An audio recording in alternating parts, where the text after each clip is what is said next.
Hey y'all, Indy here, and I'm finally going to get back to my Rolemaster series, how to play Rolemaster. Now, recap, because it's been a really long time, the Rolemaster family has multiple games in it, and I've only played two of the roughly four or five. So some of the specific things I'm going to talk about, I'll specify which uh, games they pertain to. But in general, a lot of the same concepts will apply, even if the specific rules are a little different. Now, over here on the right, I have a PDF of the Rolemaster character sheet, or colloquially called Rolemaster 2 character sheet. So you've got some of your uh, generic data over here, the name, the race, some of the personal descriptors, height, weight, age. You also have your profession and your level and your current amount of experience points. You have an entire area here for language. Over here you have your spell lists, which is a different concept. In this area here we have some derived stats. And in here, as I said before, it's a skill-based game. This is all for skills here. Now, what I'm going to talk about today are the stats, the stat blocks. So, how to play a Rolemaster in general. So you're gonna start with like a lot of other systems. You're gonna figure out in the general way who you want to be. Like, what's my race class? What's my race class? As I was editing this part, I could hear people just saying, but wait, Indy, characters aren't just these mechanical statistical parts.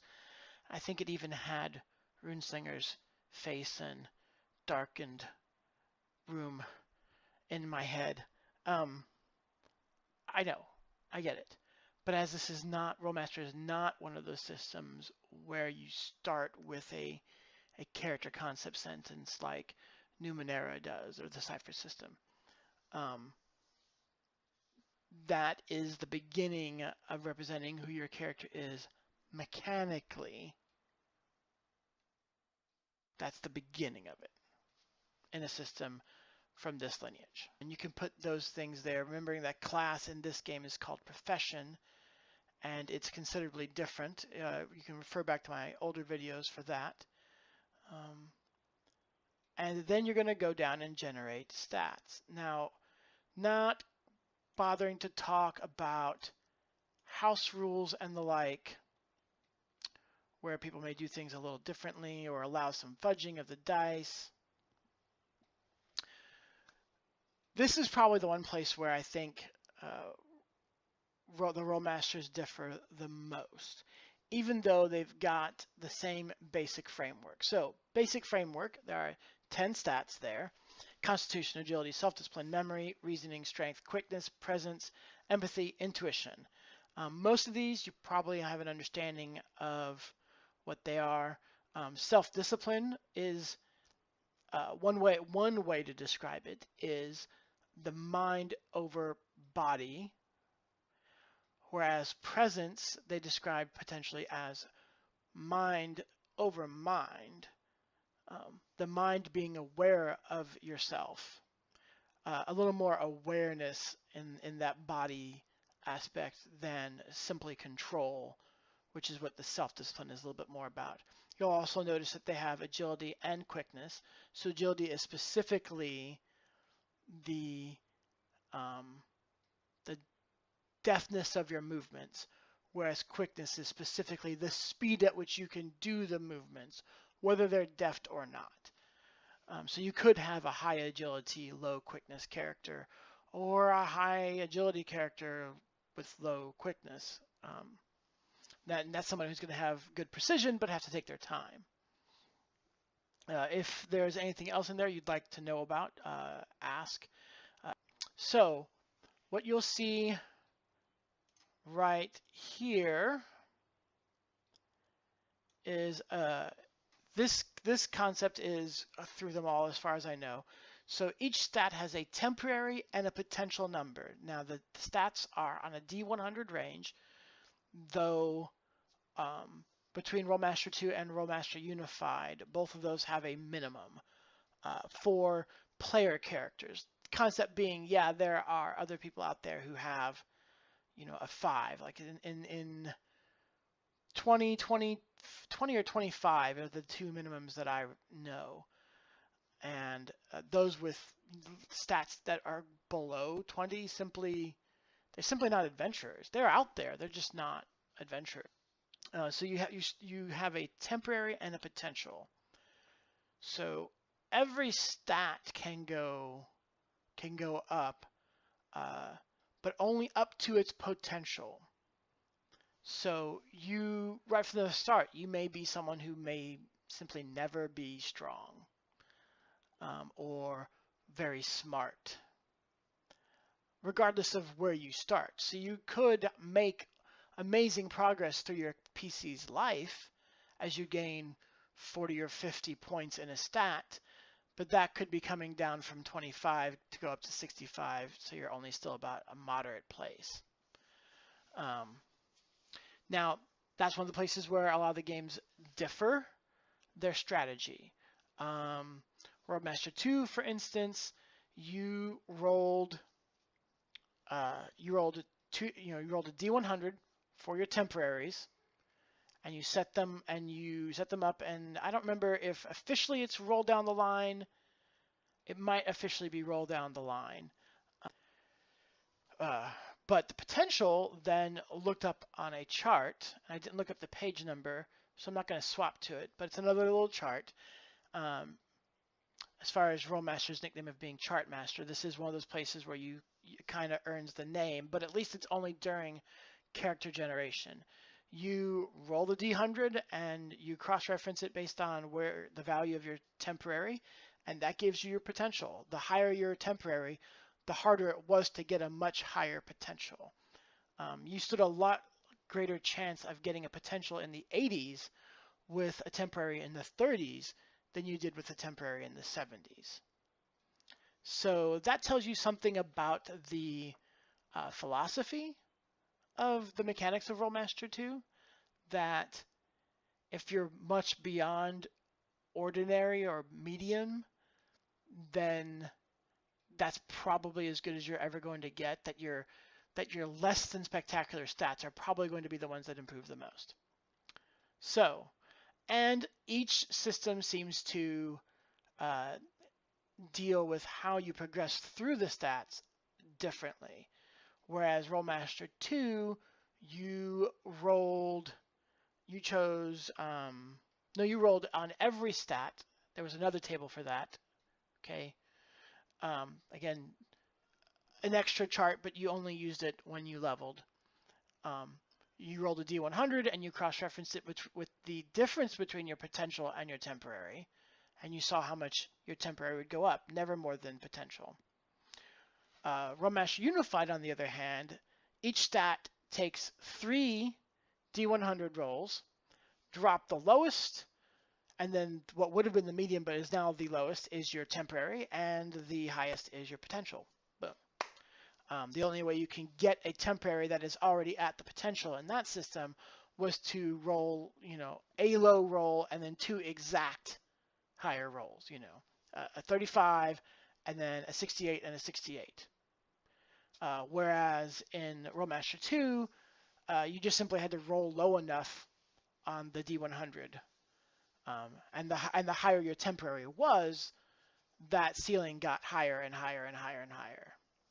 By the time you got into the 90s, you needed to be rolling, I think, an 85 or higher to have a potential higher than your temporary stat. So that was all just stats. From here, I'm going to skip this line and go to the bonuses area. So there's a large area here called bonuses. So, and this is true of all of the games, all the Rolemaster games, your temporary stat generated a bonus. This is not really any different than, say, Dungeons & Dragons 3rd edition, where If you have a 12 in your stat, you've got a +1 for your bonus. The only difference here is that in some Rollemasters, it was something that you could easily see a formula for, and maybe even just do in your head. And others, it wasn't. You needed to look at the table and see what that stat gave you for a bonus. And then there is a bonus based on your race. Obviously, this doesn't change.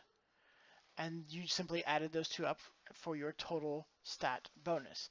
And that is the number that you would take and apply to skills.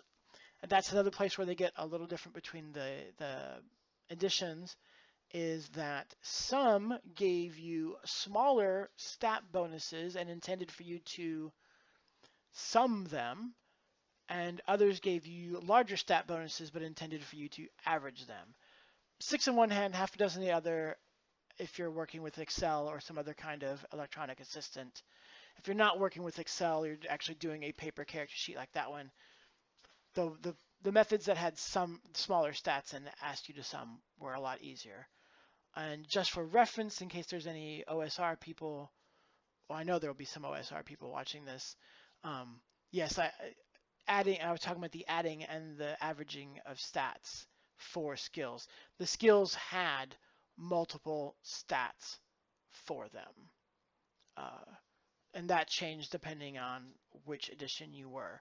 Rolemaster 2, it could be 1, 2, or 3, which worked easily since they were averaged.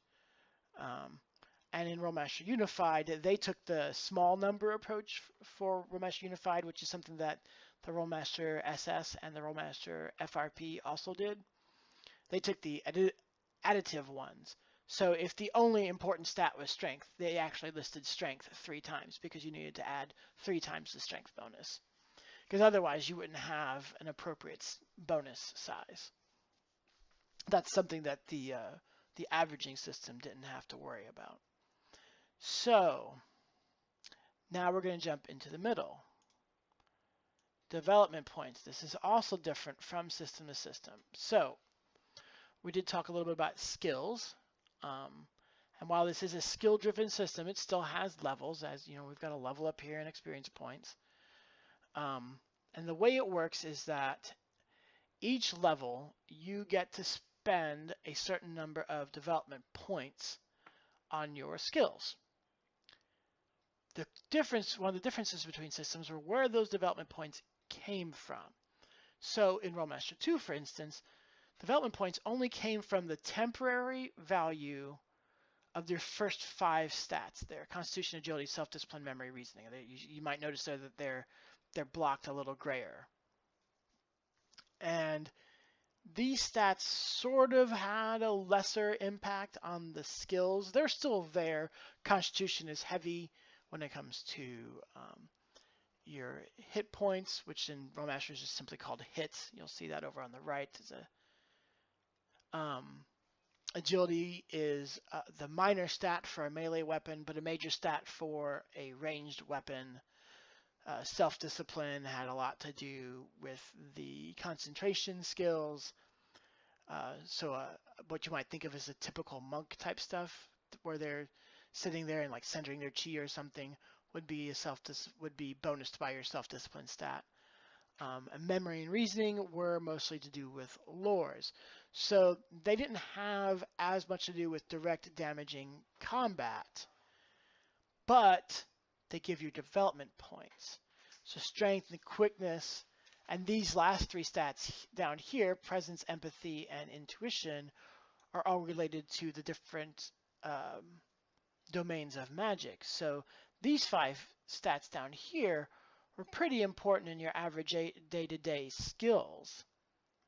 So this was an interesting way that Rolemaster 2 balanced it, especially when you consider that it had a very, to my knowledge, Ivan Mike or somebody else may correct me, a very OSR kind of experience point system. It's very much based on what did you kill, or what money did you sacrifice, or gems did you sacrifice, and what did you steal and pick up. It had one of those kinds of experience systems. So all the role play type things, things that you might, advantages that you might get in the game based off lore. These things did not contribute to your experience points. So Rolemaster 2 had this kind of interesting balance of, well, how fast, how many skills do you want to be able to get per level, or how fast you want to develop them. You need to balance that with, well, how directly competent at the beginning are you going to be? Because if you've got some pretty high stats, if you have some pretty high stat numbers that you could put into a stat, especially if your GM is allowing you to arrange your stats, then at the beginning of the game, when you only have 1 or 2 or 3 ranks in a skill, when you're getting 5% per rank, if you have a 10, 15, or gosh, even 20 bonus from a stat, that's equal to or greater than what you're going to get from that skill. Now, 3 levels from now, it's only a third. That's still, or a quarter. That's still pretty significant. And you tend towards 5, 7, 8. The stat's not so important. But when you make it that far, Rolemaster's a lethal system. So it's an interesting give and take. Rolemaster standard system apparently just used all 10 stats to get your development points, so I'm sure the development points per stat were lower. And in Rolemaster Unified, they're just giving a flat amount of development points per level, period. It's completely untangled from your stats. So you've heard me talk about how you generate your stats, how you move them up, and how they feed into your skills, which is really the center piece of Rolemaster. So as you can tell, as far as how to play Rolemaster at the average system, or it's not at the average session, you're just sitting down and playing tonight. The stats come in to play very little in a direct fashion. So what you're really considering when you're looking at your stats is who you want this character to be, what you want them to be capable of doing. That is really all the stats directly do as far as you interacting with the stats and how to play Rolemaster. All right, hopefully it will not take this amount of time for me to get my next one. I do believe the next time I will be focusing on professions. I started to scroll down, but actually I'm going to focus on professions next time. And then my next plan is skills. After that, I'll probably go ahead and tackle the kind of derived data. And then finally, I'll get into the spell lists. All right. Everybody, have a good day. Add the comments, add the likes. If you would like to see one of these things before the other and you think it's sounds really exciting, let me know and I'll shuffle things around. Talk to you guys later.